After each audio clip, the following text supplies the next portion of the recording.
Good evening. I have in my possession the 11T Pro by Xiaomi, and I have brought you to the banks of Lake Windermere, although you can't see it because it's pitch black.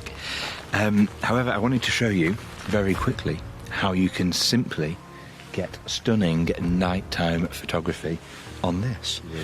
Now, I was playing with neon trails earlier with some traffic. Beautiful stuff. What I want this evening is starry sky. Now, you have to use a tripod for this, so I'm going to have to switch these cameras around, and we will see, basically, what it can do.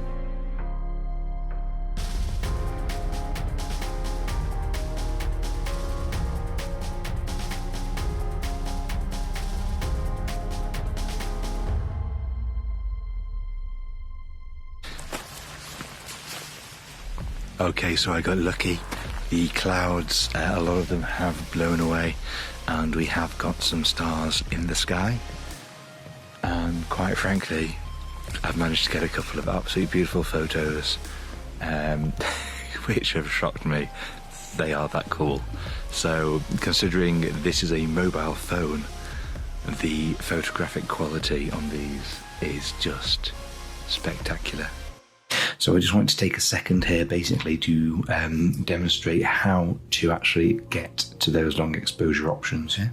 There's very simplest way of doing this is to scroll across to more, and here you will see a full menu, but one of those right here is long exposure.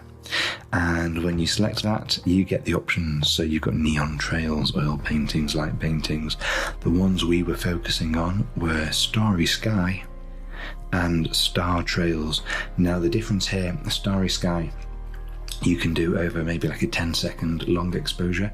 It suggests you use a tripod. It actually mentions that at the top of the screen, which is very handy. Obviously, if you don't use a tripod, unless you have the steadiest hands in the world, you're going to get a very blurry photograph.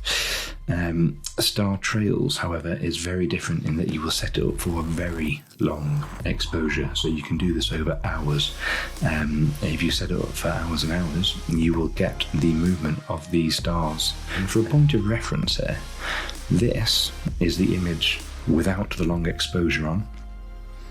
That is the image with the long exposure on. So this was the starry sky exposure. Again, that's what it looked like to my eyes, and with the long exposure off, so just a normal photograph. Over the long exposure, the camera managed to pick out, obviously you can see lots of clouds, but it does pick out all these beautiful stars here, and obviously the tree. And this is what would happen if you try and use long exposure without a tripod.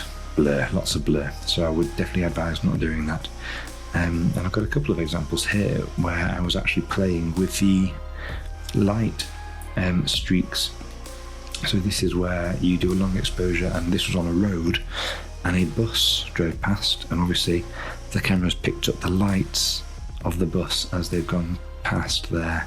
So you get these kind of light neon tracing effects, which is really quite cool. I hope that was useful for you. Some of those photos, fingers crossed, we will be able to pop up so you can actually see what I managed to capture with the camera. And considering it's a phone, it is incredible.